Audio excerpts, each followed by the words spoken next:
Happy new year 2024 সবাইকে। Skill English step by step থেকে তোমাদেরকে আমি ওয়েলকাম জানাচ্ছি। আমার উদ্দেশ্য হচ্ছে তোমাদের 2024-এ তোমাদের ইংলিশ প্রবলেম কমপ্লিটলি সলভ করে দিতে এবং উইথ ফ্রি অফ কস্ট। তাহলে যারা আজকে নতুন এসছে তাদের জন্য একটি ইম্পর্টেন্ট জিনিস যেটা খেয়াল রাখতে হবে সেটা হচ্ছে চ্যানেলটাকে সাবস্ক্রাইব করতে হবে আর বেল নোটিফিকেশনটা ক্লিক করতে হবে, যাতে যখনই আমি নতুন ভিডিওগুলি আপলোড করছি তখন সেই ইনফরমেশন যেন তোমাদের কাছে চলে যায়। আর ভিডিওটা অবভিয়াসলি যদি ভালো লেগে থাকে দেখার পর তাহলে লাইকটা করবে, তাহলে সেই লাইকসগুলি আমাকে মোটিভেট করবে এরকম আরও ভালো ভিডিও তোমাদের জন্য যেন আমি নিয়ে আসতে পারি। আজকে আমি যে টপিকটা চুজ করেছি তোমাদের জন্য সেটা হচ্ছে নাউন, বেসিক থিং। হ্যাঁ, আমরা জানি হোয়াট ইজ আ নাউন, সবাই তোমরা জানো। আর noun is a name of a person, place, animal or thing, অথবা ইন শর্ট আমরা বলি নাউন হচ্ছে একটি নেমিং ওয়ার্ড।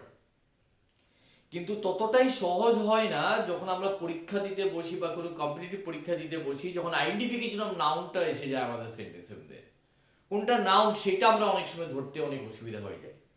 তাহলে আজকে যে চেষ্টাটা আমি করছি সেটা হচ্ছে নাউন আইডেন্টিফিকেশন। একটি সেন্টেন্সে কোন শব্দটা নাউন হতে পারে সেটা আমি আজকে তোমাদের সাথে আলোচনা করছি।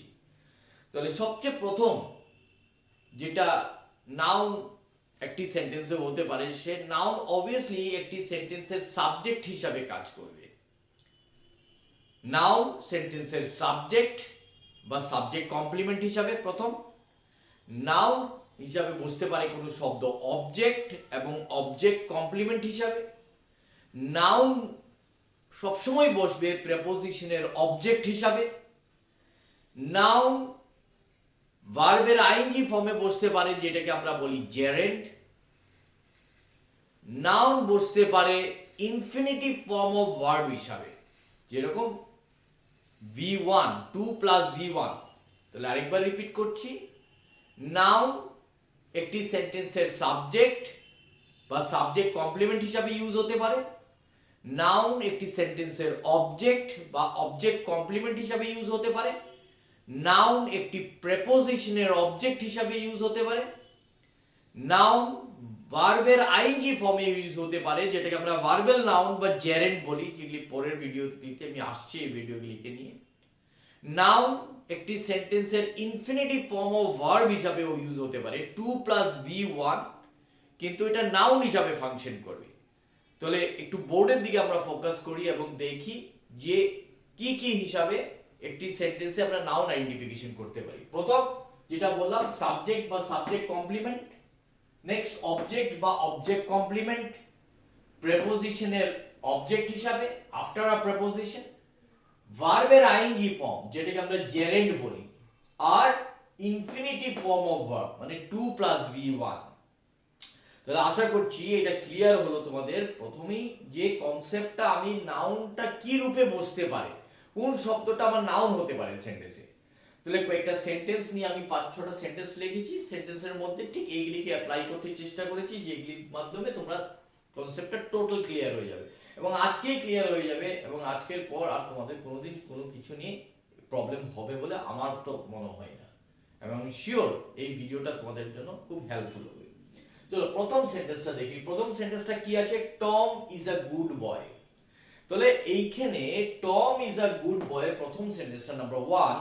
এইখানে আমরা নাউন হিসাবে দেখছি একটি শব্দ বসেছে সাবজেক্ট, সেটা হচ্ছে টম, সেটা হচ্ছে প্রপার নাউন। আর Tom is a good boy, আমি দেখছি বয়ও একটি বসেছে আরেকটি সেন্টেন্সে লাস্টের দিকে, সেটা হচ্ছে কমন নাউন। তাহলে আমি দুটো পেয়েছি শব্দ এখানে, টম আর বয়। তাহলে টম কিন্তু সাবজেক্ট হিসাবে ব্যবহার হয়েছে সেন্টেন্সটা, কারণ কর্তা তার সম্বন্ধে আমি বলছি। কিন্তু তাহলে বয়টা কি অবজেক্ট, সেন্টেন্সটা কি বয়ের অবজেক্ট হিসেবে কাজ করছে না, এই জায়গাটাই অনেকে ভুল করে ফেলছে। তোমাকে এটা বুঝতে হবে যে বয়টা অবজেক্ট না, ওয়ার্ড দিয়ে প্রশ্ন করলে পাচ্ছি না, কারণ টম সম্বন্ধে আমি এডিশনাল ইনফরমেশন দিচ্ছি। টমই সেই ছেলেটি, টমের সম্বন্ধে আমি এডিশনাল ইনফরমেশন দিচ্ছি যে গুড বয়। তাহলে সাবজেক্ট কমপ্লিমেন্ট পরিপূর্ণ করছি, টম সম্বন্ধে আমি এডিশনাল ইনফরমেশন এই সেন্টেন্সটার মধ্যে দিচ্ছি। তো টম বয়টা কিন্তু এখানে সাবজেক্ট কমপ্লিমেন্ট। আমরা অবজেক্ট কোনটাকে বলি?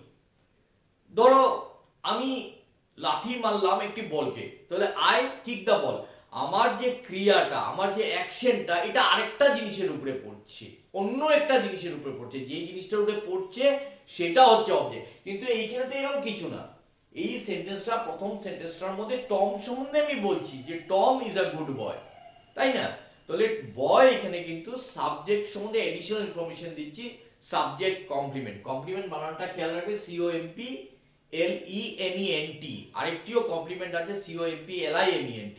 ওটা অনেক সময় আমরা বলি থ্যাঙ্কস ফর দ্য কমপ্লিমেন্ট। কেউ যদি আমাদেরকে বলে বাহ তোমার ড্রেসটা তো খুব সুন্দর, তখন আমরা বলি বা আজকে তো তোমার খুব ভালো লাগছে, তখন আমরা বলি থ্যাঙ্কস ফর দ্য কমপ্লিমেন্ট। সেই কমপ্লিমেন্ট কিন্তু COMP LIMENT, আর এটা কিন্তু COMP LEMENT। এটা এটা কমপ্লিট করে সাবজেক্ট সম্বন্ধে এডিশনাল ইনফরমেশন দিচ্ছি আমি, সাবজেক্ট সম্বন্ধে সাবজেক্টের ইনফরমেশনটা আমি এখানে কমপ্লিট করছি। তাহলে এটা কিন্তু অবজেক্ট না, এটা কিন্তু সাবজেক্ট কমপ্লিমেন্ট। তাহলে পরের সেন্টেন্সে যাওয়া যাক। পরের সেন্টেন্সে আমি কি বলছি? He called the man a thief. দেখো, he called the man a thief. He এখানে সাবজেক্ট হিসাবে কাজ করেছে। হি একটি সেন্টেন্সে, এইখানে হিটা প্রোনাউন কিন্তু হি কিন্তু সেন্টেন্সের সাবজেক্ট হিসেবেও কাজ করতে পারে। তাহলে একটি সেন্টেন্সে সাবজেক্ট নাউন অথবা প্রোনাউনও সেন্টেন্সের সাবজেক্ট হতে পারে। প্রোনাউন শব্দটা কি? যেটা নাউনের পরিবর্তে আমি যে শব্দটা ব্যবহার করি সেটাকে প্রোনাউন বলা হয়। তাহলে he called the man a thief. এইখানে দেখো, এইখানে আমি দুটো অবজেক্ট পাচ্ছি। He called the man what? He called the man thief. তাহলে এইখানে কিন্তু ম্যানটা object. He called the man, he called whom. এই যে হুম দিয়ে প্রশ্ন করলে আমি অবজেক্টটা পাচ্ছি। He called the man, he called the man, তাহলে ম্যানটা object. He called the man what? A thief. তাহলে এইখানে থিফটা কিন্তু সেই ম্যানটার সম্বন্ধেই বলছে, যে সেই মানুষটাই চোর। তাহলে এইখানে কিন্তু থিফটা কিন্তু অবজেক্ট না, ম্যানটা অবজেক্ট। কিন্তু এই যে থিফ হচ্ছে অবজেক্ট কমপ্লিমেন্ট। তাহলে এই জিনিসটা খুব ভালো মতে বুঝো যে অনেক সময় সেন্টেন্সে দুটো অবজেক্টও থাকতে পারে, কিন্তু এইখানে সেন্টেন্সে দুটো অবজেক্ট না, এইখানে সেন্টেন্সের অবজেক্ট হচ্ছে man. He called hmm? Man. What? Thief. তাহলে থিফ হচ্ছে এই মানুষটার সম্বন্ধে আমি বলছি, এডিশনাল ইনফরমেশন দিচ্ছি। তাহলে এটা কিন্তু object complement. Next, she gave Peter a pencil। তাহলে দেখো, she একজন ব্যক্তি একটা জিনিস দিয়েছে, সেই জিনিসটা ট্রান্সফার হয়েছে কার কাছে? পিটারের কাছে। তাহলে পিটার একটা অবজেক্ট। পিটারকে কি দিয়েছে? একটা জিনিস দিয়েছে, পেন্সিল। তাহলে এই সেন্টেন্সটার মধ্যে কিন্তু নাউন হিসাবে কাজ করেছে পিটার এবং পেন্সিল। কিন্তু পিটার এবং পেন্সিল দুটোই কিন্তু অবজেক্ট, আর সেন্টেন্সের সাবজেক্ট কিন্তু she। Clear? Next, Shyam is fond of swimming. তাহলে এই দেখো, এখানে প্রেপোজিশন আছে অফ, আর আমি একটু আগেই বলেছিলাম যে প্রেপোজিশনের অবজেক্ট হিসাবে যেই শব্দটা বসবে এটাই সেন্টেন্সের অবজেক্ট। তাহলে এইখানে কিন্তু শ্যাম সাবজেক্ট এবং সুইমিং কিন্তু নাউন হিসাবে এখানে বসেছে, অবজেক্ট হিসাবে। তাহলে জেরেন্ট কি বলেছি? ভার্বের আইএনজি ফর্ম যেটাকে বলা হয় সেটা জেরেন্ট। তাহলে একটি নাউন, এইখানে সুইমিংটা কিন্তু ভার্ব হিসেবে কাজ বসেনি, এখানে কিন্তু কিছু ক্রিয়া বোঝাচ্ছি না, এখানে একটা অ্যাক্টিভিটির নাম বোঝাচ্ছি।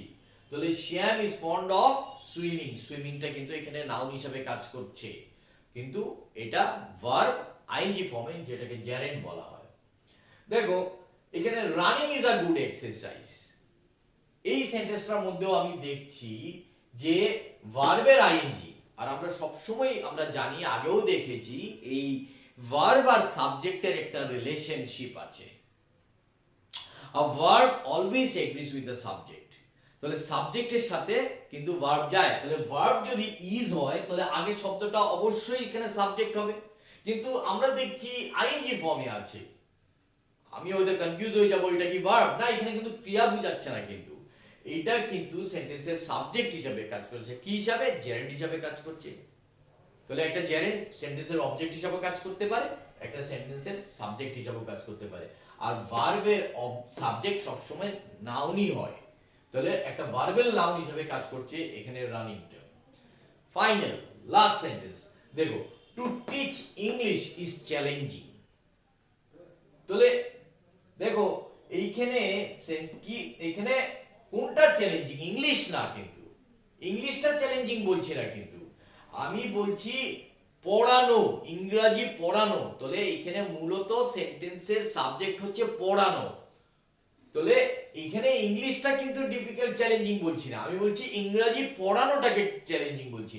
তাহলে সেন্টেন্সের সাবজেক্ট হিসেবে কিন্তু কাজ করছে to plus V one, to plus teach. তাহলে আশা করছি এই কয়েকটা সেন্টেন্স দিয়ে আমাদের ক্লিয়ার হলো যে সেন্টেন্সের নাউন, একটা নাউন সেন্টেন্সের কি কি থাকতে পারে। একটা সেন্টেন্সের নাউন হতে পারে সাবজেক্ট, একটা সেন্টেন্সের নাউন হতে পারে সাবজেক্ট কমপ্লিমেন্ট, একটা সেন্টেন্সের নাউন হতে পারে অবজেক্ট বা অবজেক্ট কমপ্লিমেন্ট, প্রেপোজিশনের অবজেক্ট হিসাবে একটা নাউন বসতে পারে, ভার্বের আইএনজি ফর্মে একটা নাউন বসতে পারে যেটাকে বলে ভার্বেল নাউন বা জেরেন্ড, অথবা infinitive form of verb to plus V one যেটাকে বলে সেটা নাউন। আশা করছি তোমাদের আজকের এই সেশনটা ভালো লেগেছে। বারবার দেখবে, লাইকটা দিতে ভুলবে না, আবার বলছি, কারণ তোমাদের এই কমেন্টস এবং এই লাইকস এর উপরে কিন্তু অনেক কিছু নির্ভর করে তোমাদের কাছে আরো ভালো ভিডিও পৌঁছানোর জন্য। তো নেক্সট ভিডিও আসা পর্যন্ত তোমরা এই ভিডিওটাকে ভালোভাবে দেখো। এটা 2024 এর ফার্স্ট ভিডিও ছিল, আমি চেষ্টা করেছি যত ইজি এক্সপ্লেনেশন দেওয়ার জন্য। আশা করছি সেটা সাকসেসফুল হয়েছি। যদি তোমাদের কোনো অসুবিধা হয়ে থাকে, আমার কোনো এক্সপ্লেনেশন না বুঝতে পারো, কমেন্ট সেকশনে একটু লিখে জানিও, তাহলে আমি আবার ফিডব্যাক দিতে পারবো তোমাদেরকে। Thank you for watching my video. Next our video পর্যন্ত অপেক্ষা করো। Thank you and good bye from scale English step by step.